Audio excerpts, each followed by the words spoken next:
Continuando hoje nossa série de mensagens, hoje nós vamos tratar sobre esse tema, direita ou esquerda. Nós pensamos aqui na semana passada sobre a pátria que o Senhor nos anuncia, nos promete, essa pátria que nós tanto ansiamos como seres humanos, que queremos sempre um lugar melhor, algo melhor para a nossa vida, para a vida dos outros, para a sociedade onde a gente vive.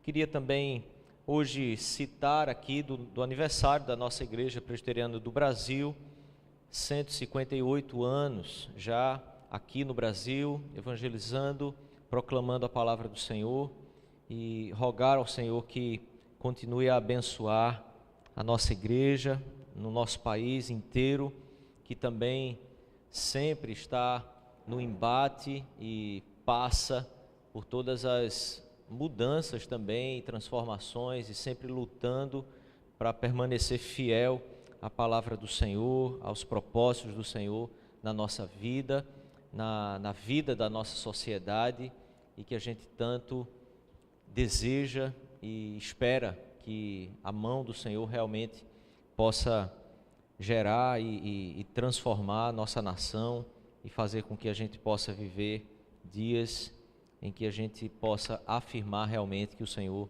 tem agido e transformado a nossa nação, dias melhores para toda a nossa nação. Direita ou esquerda é o tema que nós vamos pensar hoje, e pensando numa realidade em que, como cidadão, como cristão na nossa sociedade,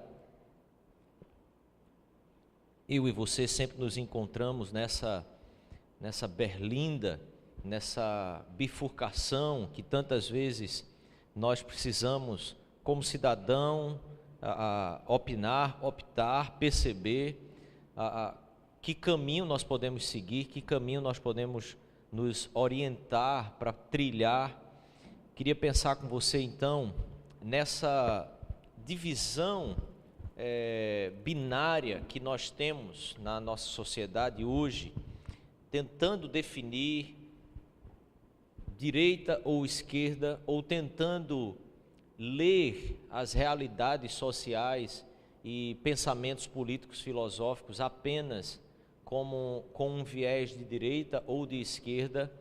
Queria começar afirmando que essa tentativa é uma tentativa que só coloca sobre o cidadão, só coloca sobre o homem e a mulher, aquele responsável, aquela pessoa que quer caminhar, trilhar uma vida, só coloca uma nuvem de fumaça, e essa nuvem é composta de rótulos, e esses rótulos são profundamente estereotipados. Nós nos limitamos muito quando tentamos definir as opções políticas, filosóficas, que nós precisamos adotar ou abraçar como cidadão, lendo apenas de uma forma assim tão simplista como colocar se você é de direita ou se você é de esquerda. E queria pensar aqui que você fica então numa situação de colocar a sociedade nessa divisão binária, enquanto que você tem uma complexidade profunda e contradições sociais profundas também, se colocando então contra essa definição tão simplista que muitas vezes a gente encontra no nosso país. Porque temos alguns partidos que, mesmo que na sua prática, na sua praxis, eles não consigam ser realmente ideológicos quanto a ser de esquerda ou quanto a ser de direita, nós como cidadãos somos colocados apenas nessa mesa em que nós nos vemos quase que obrigados a optar pela direita ou pela esquerda, quando nós temos contradições sociais, filosóficas e políticas profundas, e que temos uma complexidade social, uma diversidade de pessoas e de nichos e de tribos e de vontades sociais que são gigantescas. e que politicamente é muito mais fácil colocar ao povo essa simples opção: ou você é de direita ou você é de esquerda. Eu queria pensar que a origem desses dois termos, direita ou esquerda, se inicia na fase, ou na primeira fase da Revolução Francesa, revolução que tanto nos influencia ainda hoje, pelo menos no mundo ocidental, e que essa divisão nasce de forma muito simples, ou quase que sem muita intenção de que assim se estabelecesse um posicionamento político, filosófico que pudesse se nomear dessa forma, direita e esquerda, mas nasce de forma que quando na Assembleia Constituinte, para que se fosse definir ali as transformações que poderiam começar a acontecer na França, o clero, a nobreza, as pessoas que estavam no poder, as pessoas que tinham as maiores posses e por isso poder, não quiseram sentar nos mesmos lugares ou perto daquele outro grupo, que era o grupo de burguesia, os burgueses, que por sua vez se juntaram aos trabalhadores, aos mais pobres, para tentar lutar pelos seus direitos, então, na elaboração dessas novas constituintes. E por eles sentarem um do lado direito e o outro grupo do lado esquerdo, o termo começou a ser usado. O pessoal de direita, o pessoal da direita, começa então a se definir, a se montar a ideia de que aquelas pessoas de mais tradição, pessoas que lutam pelas coisas mais tradicionais, conceitos mais já estabelecidos, são as pessoas da direita ou de direita, e assim as pessoas que estão lutando por mudança e que lutam pelos direitos dos trabalhadores, esses são aquelas pessoas que estão do lado direito, do lado esquerdo ou de direita. Mas a gente conhece também de esquerda, a gente conhece também um movimento ou algumas pessoas que pretendem não ficar na direita ou na esquerda e ficam então como que um centro. Eles adotam um centro ou uma postura de centro quando eles se identificam ou tentam se identificar de maneira política e filosófica. Essa ideia de centro nasce na Roma antiga, a partir de um conceito de que toda virtude estaria sempre no centro. A virtude evita os extremos, a virtude evita as posições extremadas, mas toda virtude nasce ali no equilíbrio das coisas, no estabelecer um equilíbrio das posições, das vontades, dos direitos que assiste a uma sociedade. Seriam aqueles que ficam ali nem na direita nem na esquerda, ou aqui terminam abraçando um pouco dos dois, um pouco de cada lado. Quando a gente pensa nesses movimentos filosóficos, políticos, vale a pena ressaltar que eles nunca, os literários, as pessoas que começam a escrever sobre isso e que se tornam ícones, e a gente, quando pensa nos literários de direita, pensa nos literários de esquerda, os nomes podem vir na nossa cabeça, a gente pode lembrar de pessoas, e basicamente no Brasil hoje, quando você pensa em pessoas, filósofos que possam escrever ou que puderam escrever sobre realidades sociais, basicamente no Brasil o que se torna conhecido são os de esquerda. Então é ali o Jean-Paul Sartre, desde a época da Revolução Francesa, você vê então no desenvolvimento histórico aí com Marx, e toda essa filosofia vai sendo aqui, são abraçadas basicamente ou na grande maioria aqui no Brasil. Mas vale a pena lembrar que todos esses movimentos literários, todos esses filósofos estiveram sempre envolvidos com questões que eram políticas. o pensamento nunca era desenvolvido a parte ou em detrimento de movimentos políticos, de desejar político, de fazer política. Eles estavam ali escrevendo e pensando com os propósitos políticos também por trás de tudo isso. Eles não são isentos a esses desejos, a essas vontades ideológicas e políticas que a gente tanto vê nesses embates sociais.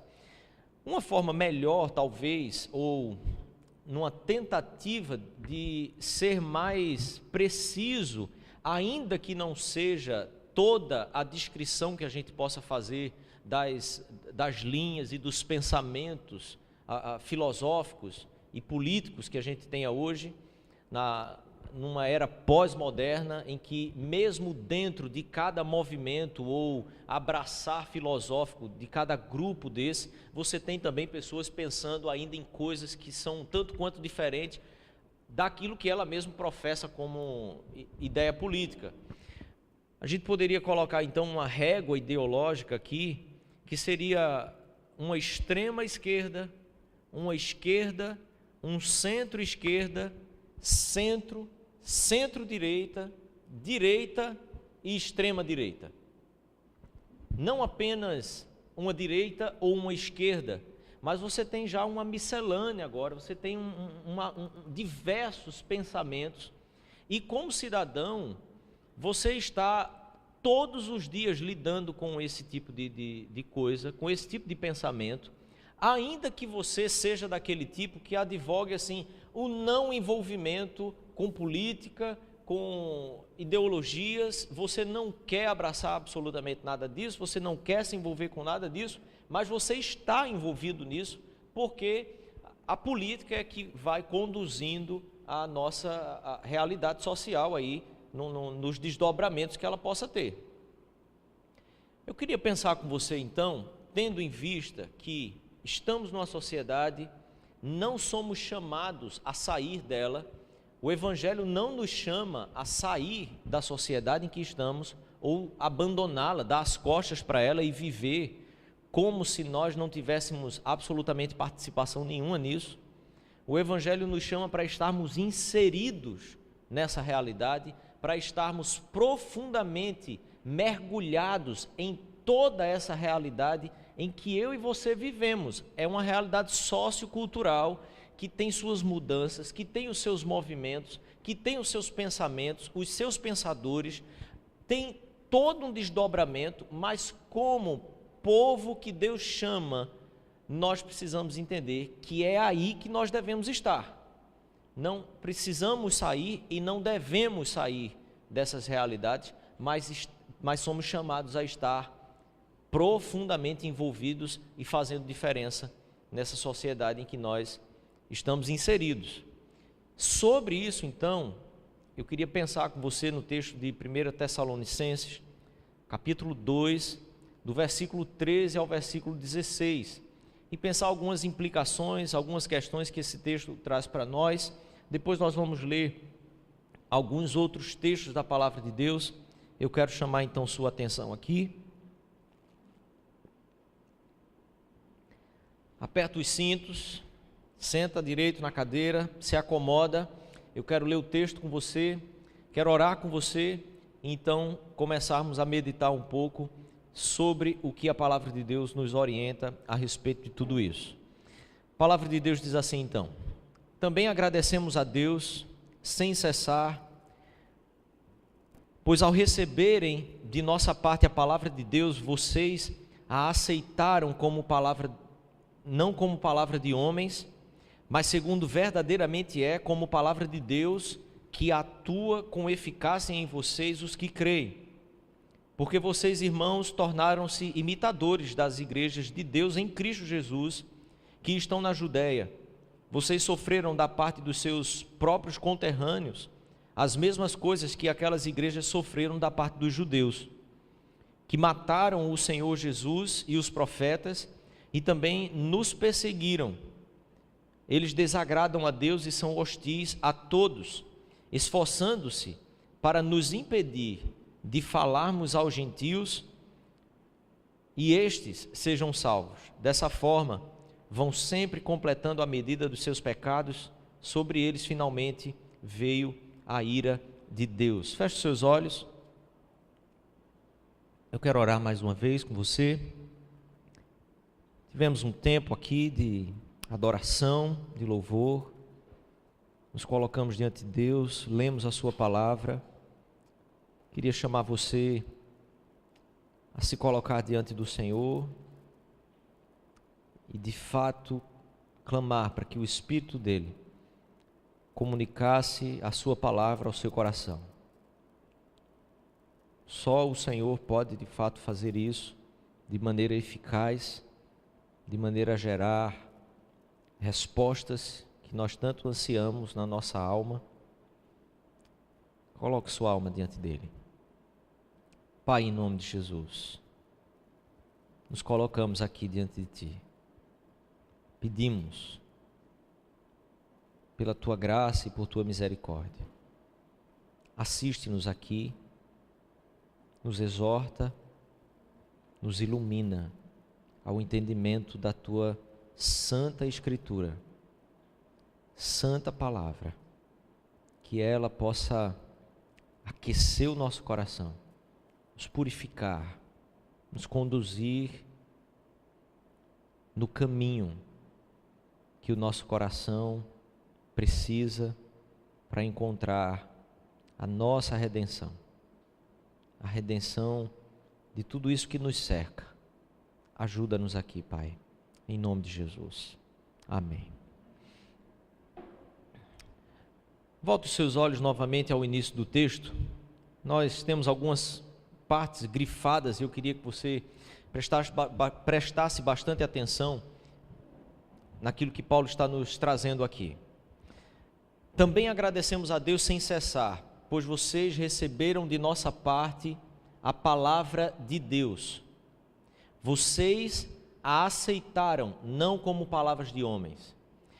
Eu queria pensar aqui com você, que no contexto que Paulo está escrevendo essa carta, à igreja de Tessalônica, Paulo está agora na cidade de Corinto, escrevendo aos irmãos dessa igreja, é um período da sua segunda viagem missionária, e Paulo sofreu perseguições ali em Tessalônica por pregar o evangelho, perseguições essas que ele diz que foram dos conterrâneos, perseguições essas que foram das pessoas daquela cidade, daquela sociedade, uma cidade que era profundamente marcada por sua grande estrada que cruzava o meio da cidade e que ligava várias cidades importantes da Roma antiga, e Paulo vai pregar o evangelho a esse pessoal, a esse povo, e Paulo sofre ali perseguições daquilo que nós poderíamos chamar de partidos políticos religiosos e também aqueles que eram apartidários. Paulo sofre perseguição ali dos fariseus, sofre perseguição dos saduceus, Paulo sofre perseguição dos gentios, porque a pregação do evangelho começou a trazer problemas também para o comércio daquela cidade, para o tipo de comércio religioso que aquela cidade também desenvolvia, como sendo uma cidade helenista, de religiões diversas. Paulo está em um contexto pluralista, Paulo está em um contexto secularizado, em que a vontade das pessoas é que vinha em primeiro lugar, e os deuses, a religião, eles estavam ali para servir a vontade daquelas pessoas, e de acordo com a conveniência das pessoas, cada um ia aderindo, abraçando os seus deuses. Paulo está escrevendo então agora a um povo que, apesar de ter diversas correntes filosóficas e políticas, uma cidade já dominada pelo Império Romano, mas uma cidade ainda profundamente helenista, que tem seus filósofos, que tem a sua filosofia extremamente desenvolvida já por séculos e séculos. Paulo está escrevendo agora uma carta a esses irmãos que ouviram do Evangelho e está nos anunciando aqui e está afirmando sobre esses irmãos que eles aceitaram a palavra do Senhor não como mais uma palavra diferente, mais uma palavra inovadora, mais uma palavra que pudesse trazer algumas alterações na realidade daquelas pessoas, mas eles aceitaram aquela palavra pregada por Paulo como palavra de Deus, não como mais um movimento filosófico. E quando você lê Atos e você observa a sequência dessa segunda viagem missionária de Paulo, você observa que essa mesma pregação do evangelho, que os irmãos ali daquela igreja em Tessalônica creram, abraçaram como palavra de Deus, é o mesmo evangelho que Paulo pregou em todos os momentos, mesmo quando ele estava reunido no meio de políticos e filósofos naquela sociedade. Quando Paulo precisou estar inserido num meio em que a mente, as pessoas que estavam reunidas ali eram pessoas de uma alta filosofia, de muito pensamento já trabalhado, desenvolvido, Paulo pregou esse mesmo evangelho.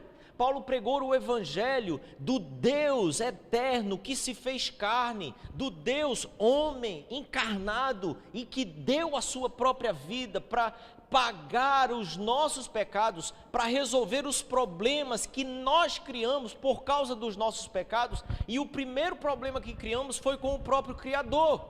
O problema de nós tentarmos começar a construir uma sociedade ou uma realidade de vida que está separada da vontade soberana de Deus em construir, em edificar um povo, uma terra para a sua adoração, para a relação com Ele, para desfrutar de uma comunhão plena com Ele e assim de fato viver em uma sociedade de justiça, de equidade, de retidão, mas por causa da soberana providência de Deus e não por causa das produções humanas, dos pensamentos humanos, das filosofias humanas.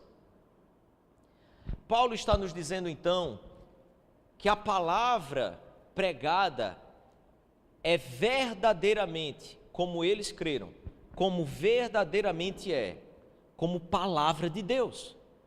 O evangelho, ele quando pregado de forma fiel, quando pregado da maneira como o Senhor Jesus de fato viveu e veio estabelecer aqui o reino dos céus a partir dos nossos corações e não a partir de movimentos políticos. O Senhor Jesus disse: dai a César o que é de César e a Deus o que é de Deus. Quando tentaram fisgá-lo nesses dilemas, nessas questões que tantas vezes nós estamos inseridos, se aí a gente tem que ser fiel assim, a gente tem que participar dessas questões, tem que dar de fato tributo a César, como é que faz? E o Senhor Jesus disse assim: olha, não estou aqui para resolver sobre essas coisas, para arbitrar sobre essas coisas. Eu vim instaurar o reino dos céus. Reino do céu não é direita, não é esquerda, não é centro, não é democrata, não é nada, não tem nada a ver com isso. Reino dos céus é o evangelho. O evangelho anuncia a palavra de Deus que rasga tempo e espaço, que penetra a realidade humana com todas as suas filosofias, com todas as suas ideologias e transforma o coração do indivíduo. E transformando o indivíduo, ele pode então transformar também a realidade onde este indivíduo está inserido. Aceitaram a palavra não como de homens, mas como verdadeiramente é, palavra de Deus. E ele então diz assim, que atua com eficácia em vocês, os que creem. E então ele continua o texto, dizendo: porque vocês, irmãos, tornaram-se imitadores das igrejas de Deus em Cristo Jesus, que estão na Judéia. Vocês sofreram da parte dos seus próprios conterrâneos. São aquelas pessoas que você cresceu junto com elas, que você conviveu com elas, que você estudou com ela, você estava ali caminhando, vocês tinham sonhos juntos, vocês pensavam na realidade do mundo da mesma forma. Foram crescendo, e aí chegou um momento em que o evangelho simplesmente te alcança. em que o Evangelho entra na sua vida e de repente tudo aquilo que era ideologia se torna algo muito pequeno diante do poder e da grandeza da palavra de Deus anunciada, que de fato tem uma proposta para transformar todas as nações, não apenas um bairro, uma cidade ou uma situação econômica, financeira de algum indivíduo, mas de todo o povo de Deus que recebe o Evangelho e a palavra de Deus como palavra de Deus e não apenas como mais um bom conceito, mais uma boa ideologia que a gente pode abraçar nesse mundo secularizado e que a gente vai fazendo escolhas como se o Evangelho fosse mais um posicionamento de algum cara, de um cabeção, né? Não como o meu assim, porque raspei e tal, mas inteligente, e começa a criar algumas coisas inovadoras e a gente usa como opção de escolha, como se estivéssemos num restaurante, escolhendo a hora e o momento da gente abraçar determinados caminhos para a nossa vida. Paulo diz assim: vocês sofreram da parte dos próprios conterrâneos as mesmas coisas que aquelas igrejas sofreram da parte dos judeus. O que Paulo está dizendo aqui para nós, e que a gente pode entender aqui, é que toda a igreja do Senhor Jesus Cristo, desde o início de todos os tempos, quando vivida de forma a anunciar o Evangelho de Deus, ela penetra nas realidades sociais e ela não fica tentando abraçar ou se envolver com as ideologias da sociedade. Ela pode dialogar? Pode dialogar, claro. Mas ela não se torna de direita, ela não se torna de esquerda, ela não se torna centro, porque alguns tentando ser mais fiel ao Evangelho dizem, não, o Evangelho ele é centrado, ele é centrado em Jesus. Então observe, todas as vezes na história que a igreja do Senhor começou a anunciar o Evangelho de Jesus Cristo, ela sofre perseguição exatamente dos movimentos sociais, culturais, políticos, dos seus conterrâneos. E não pode ser assim, não pode ser diferente hoje. Não podemos achar que o Evangelho ele vai ser parte de um movimento político. Jamais, jamais. O Evangelho é a palavra de Deus, encarnada, revelada, Deus eterno, soberano, providente, querendo criar e criando pelo poder do seu Espírito, novas realidades a partir da salvação e transformação do coração do indivíduo, e não fazendo com que os homens se coloquem como aqueles que são tão bons que ficam julgando os outros movimentos como inferiores ou aquém daquilo que a sociedade realmente merecia. Porque assim a gente vai se portando quando a gente resolve ser partidário ou político partidário. Ficamos como aqueles casais que às vezes começam a discutir em casa e não tem árbitro para aquelas discussões. Um coloca uma situação, aí o outro tenta rebater, mas aí acusa ele de outras coisas que ele fez. Você está dizendo isso de mim, mas você também fez aquilo lá. Como é que você está querendo que eu mude isso se você não muda aquilo? Quando as coisas necessariamente não têm a ver uma com a outra. E o único árbitro no meio de tudo isso é a palavra de Deus. Só o Senhor pode nos revelar coisas e verdades que possam nos transformar de forma a não termos como acusá-lo. A não ter como dizer, mas o Senhor não fez isso. A não ser que você queira se rebelar contra o Senhor. Continuando, Paulo diz que mataram o Senhor, Jesus Cristo e os profetas, e também nos perseguiram. Eles desagradam a Deus e são hostis a todos, esforçando-se. Para quê? Para nos impedir de falarmos aos gentios e esses sejam salvos. Olha a percepção de Paulo em relação a isso aqui. O que Paulo está nos dizendo é mais ou menos aquilo que ele nos fala aos Romanos, que a fé, ela vem pelo ouvir, e o ouvir a palavra de Deus. Que ninguém consegue alcançar ou ser salvo sem que a fé seja colocada em seu coração. Que ninguém pode ter fé colocada em seu coração sem que o evangelho do Senhor seja pregado, verbalizado, e então ele ouça e ouvindo creia.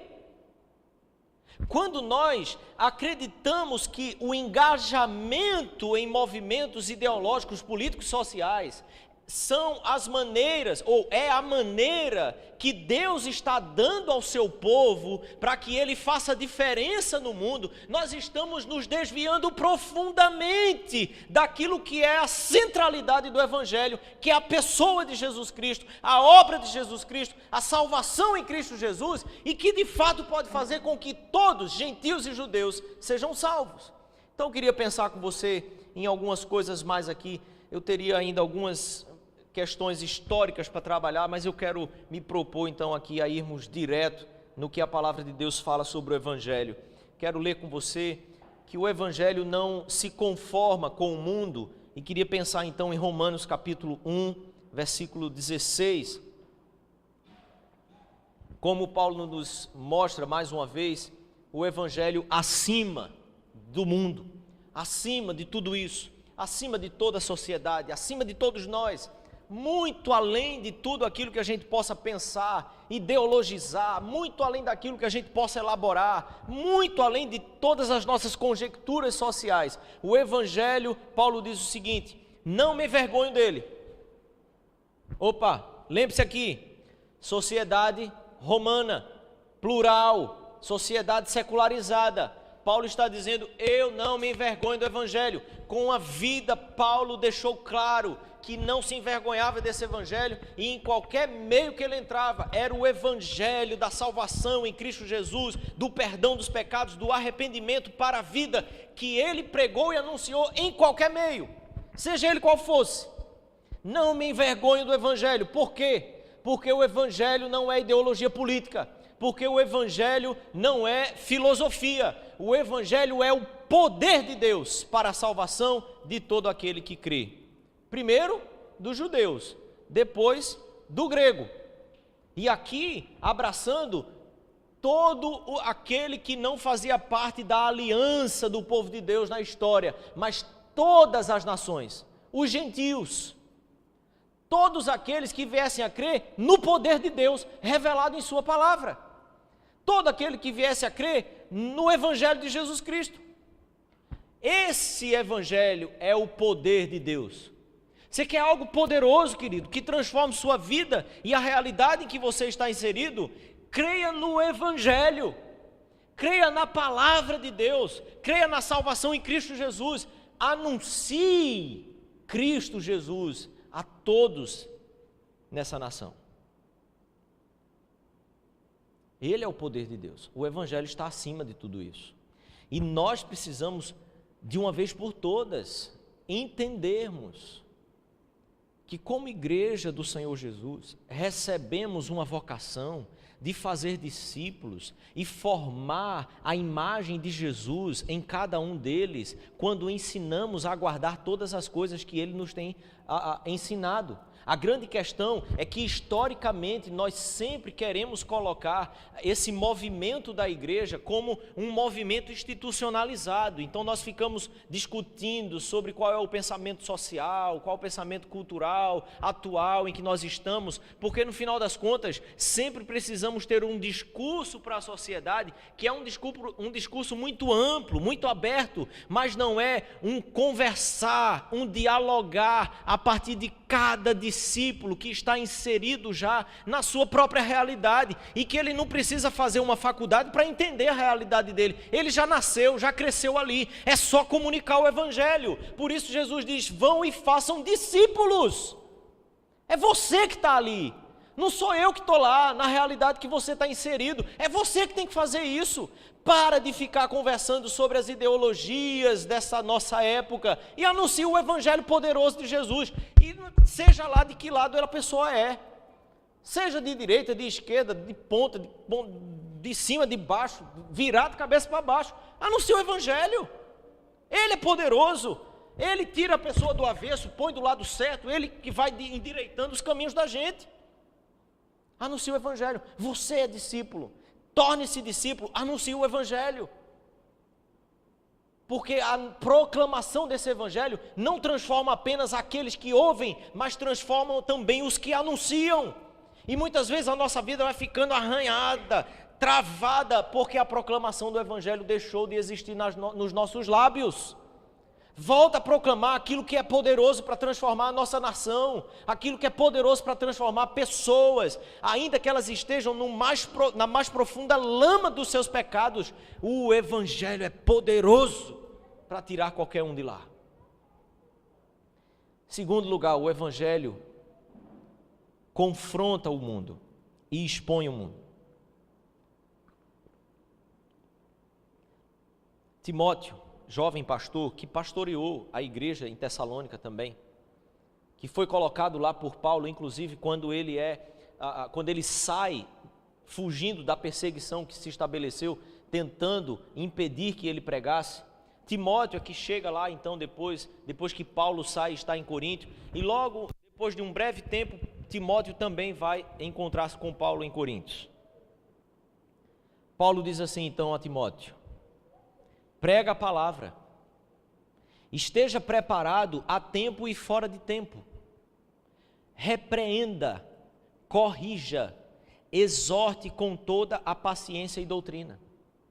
A ideia aqui é: revele o erro das pessoas pela pregação da palavra, revela aquilo que está equivocado, exponha a tudo isso. Mas não apenas exponha, confronte o que está errado. Como? Confrontando o de esquerda com a ideologia de direita? Confrontando o de centro porque ele não toma posição? Confrontando o de extrema, de um lado ou de outro? Não, confronta, repreendendo e corrigindo com toda paciência e doutrina. Isso é profundidade do conhecimento da palavra de Deus. Todo o elaborar da revelação de Deus nas suas sagradas escrituras. A palavra de Deus é poderosa, querido. A revelação de Jesus Cristo, de Gênesis a Apocalipse. Há a revelação dos propósitos de Deus para toda a humanidade, de Gênesis a Apocalipse. Há uma revelação profunda de tudo aquilo que Deus pode fazer em nós, através de nós e na sociedade em que estamos, até o dia da volta do Senhor Jesus. De Gênesis a Apocalipse, é preciso confrontar e expor a realidade social em que estamos inseridos com a palavra de Deus poderosa para expor os pontos em que cada um tem errado e pecado contra o Senhor. Porque no final das contas, toda essa tentativa de construir uma sociedade ideal a partir dos pensamentos filosóficos, políticos, são tentativas nada mais, nada menos do que aquelas tentativas que nós vemos quando os homens resolvem construir a Torre de Babel, quando eles não querem continuar a caminhar do jeito que Deus estabeleceu para eles caminharem. E o que Deus faz é exercer sempre o seu domínio, o seu controle, a sua soberania sobre isso. Nós não temos outro caminho, sempre estaremos caminhando diante daquilo ou em direção ao que Deus vai fazer na história.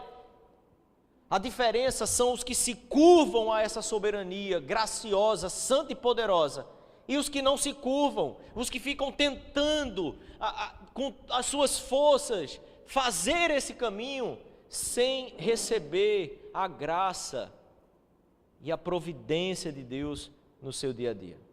Acreditam que os filósofos são melhores e mais inteligentes do que a palavra de Deus, do que o Evangelho de Jesus Cristo. Terceiro lugar, o Evangelho também julga e o Evangelho redime. Mateus capítulo 16 nos diz assim: pois o Filho do Homem virá na glória de seu Pai, com seus anjos, e então recompensará a cada um de acordo com o que tenha feito. O Evangelho, a palavra de Deus, o Senhor Jesus Cristo, no fim das contas, Ele vai colocar tudo à mesa. E cada um de nós responderemos da maneira que nós tentamos construir e caminhar nessa vida. Construir o nosso próprio caminho, construir o nosso próprio futuro e até mesmo construir uma sociedade mais justa.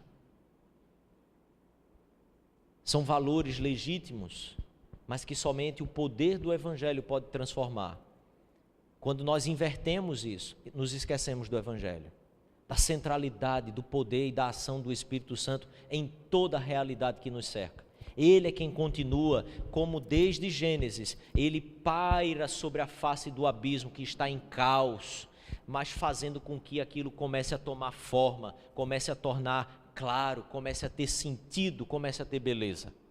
É esse Espírito que continua a agir na humanidade, na sociedade, retendo o mal, como a palavra de Deus diz, e fazendo com que a vontade de Deus se estabeleça. Submeta-se a esse mover poderoso e soberano da vontade de Deus e do seu Espírito.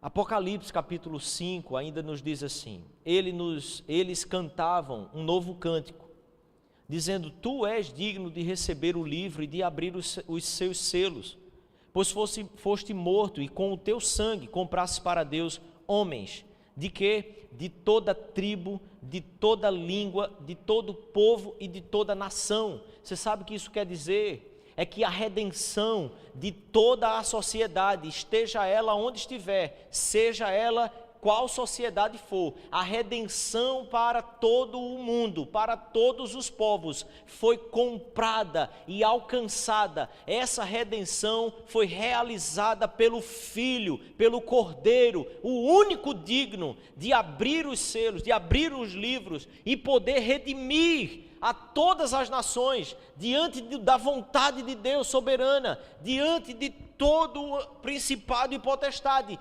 Ele é o que redime toda a sociedade. Não é o voto direto que redime, não é as manifestações de rua que vai redimir nossa sociedade, não é o seu gritar que vai redimir a sociedade, é o sangue poderoso de Jesus, único estabelecido por Deus na história e em toda a eternidade, que redimiria o povo de Deus para viver com Deus, as benesses da vida com Deus e de estar na presença de Deus. Você quer encontrar salvação, redenção, sentido, propósito e beleza para a sua vida? É o sangue redentor de Jesus Cristo que pode te dar. Ele pode fazer com que você possa encontrar de fato essa redenção. Ele comprou para Deus. O Evangelho não pertence a A ou a B, o Evangelho não pertence a ideologias A ou B, o Evangelho não está debaixo dessas coisas. Ele é de Deus. Ele pertence a Deus, não aos homens. Jesus Cristo, Ele nos julgará, Ele nos redime de todo o nosso mal, original, mal do pecado, mas também todo o mal social, todo o desequilíbrio. Ele está preparando um lugar que muitas vezes nós queremos encontrar a partir dos nossos movimentos aqui na terra. Queria então pensar com você em uma declaração que pudesse, de certa forma, resumir tudo isso. Ela diz assim: o Evangelho pertence a Deus, tem origem em Deus, é manifesto por Deus na sua palavra, em Jesus, pela graça e justiça de Deus derramada através de Jesus para julgar o mundo e redimir indivíduos que formem um povo que desfrutem da presença real de Deus e viva para dar glórias a Deus. Isso é o Evangelho. Essa é a palavra de Deus. C.S. Lewis nos diz: mas nunca Nunca deposite sua fé num ser humano, mesmo que seja a melhor e mais sábia pessoa do mundo. Existe uma porção de coisas interessantes que você pode fazer com a areia, mas não vá construir uma casa sobre ela. Toda a nossa produção, tudo aquilo que a gente fica advogando, assumindo como partido, como ideologia social, política, não passa de areia. E já dizia o Lenine, né? Virou areia. Vira areia. Passa. O vento sopra, destrói. A palavra de Deus diz em Jeremias, e aqui eu quero finalizar com você. Capítulo 17, versículo 5 ao 14. Assim diz o Senhor: maldito é o homem que confia nos homens. Está ali confia nos homens, que faz da humanidade mortal a sua força, mas cujo coração se afasta do Senhor. Observe, confiar no homem aqui não é ficar desconfiado com todo mundo que está à sua volta. É que você não quer dizer que você não pode confiar em ninguém mais na sua vida. Você não pode ter amizades profundas, íntimas. A ideia aqui é confiar nessa capacidade humana. Então ele diz que faz da humanidade mortal a sua força, mas cujo coração se afasta do Senhor. O que Jeremias está nos dizendo, em um contexto babilônico, semelhante ao contexto que Paulo nos escreve a carta aos Tessalonicenses, que é um contexto agora de Império Romano, mas num contexto de Império Babilônico, Jeremias está dizendo que a força que pode nos redimir, nos guardar e nos conduzir na vida, não são as capacidades humanas, e que quando nós abraçamos a essas capacidades humanas como maneira de nos redimirmos, de encontrarmos um caminho, sentido e propósito para a vida, o que acontece é que nós nos desviamos do Senhor, nos desviamos dos seus propósitos, deixamos de acreditar, no fim das contas, que Deus continua sendo real e presente o suficiente neste mundo que Ele criou. Passamos a ser alguém que acreditamos assim, que Deus criou o mundo e está lá em cima somente agora. Ele não interfere, Ele não age, a gente é que tem que dar conta do recado. Isso é uma falácia. O Evangelho nos revela um Deus presente, um Deus que, como C.S. Lewis dizia, continua a intervindo nesse mundo. Como Schaeffer produziu filosoficamente conceitos profundos de um Deus que continua a intervir, mostrando na história que quando os homens mais poderosos tentaram conduzir a humanidade para algum lugar, algo muito maior acontece e muda todo o rumo da história. Afasta-se do Senhor, o coração vai para longe. Ele será como um arbusto no deserto, não verá quando vier algum bem, habitará nos lugares áridos do deserto, numa terra salgada, onde não vive ninguém. Mas bendito é o homem cuja confiança está no Senhor, cuja confiança não está nos homens ou na sua humanidade, mas em Deus. O texto continua dizendo: ele será como uma árvore, aquele que vê e consegue crer naquilo que o Evangelho revela de um Deus que continua a agir na sociedade, que está construindo e está formando um povo para a sua adoração, um povo redimido a partir do Evangelho, a partir da fé na pregação do Evangelho. Ele será como uma árvore plantada junto às águas e que estende as suas raízes para o ribeiro. Ela não temerá quando chegar o calor, porque as suas folhas estão sempre verdes. Não cairá, não ficará. O problema é o fi, né? F-I ele levou embora aí. Confiança, não ficará ansiosa, no ano da seca, nem deixará de dar fruto. O coração é mais enganoso que qualquer outra coisa, e sua doença é incurável. Quem é capaz de compreendê-lo? Então Jeremias diz assim: eu sou o Senhor que sonda o coração. Querido, não dá para entender o coração. Não dá para entender as nossas ansiedades, nossos anseios, nossas querências. Não dá para entender. Mas o Senhor então nos diz: eu sou o Senhor que sonda o coração e que examina a mente. Sabe como é? Outro troço complicado. Cada cabeça é um mundo.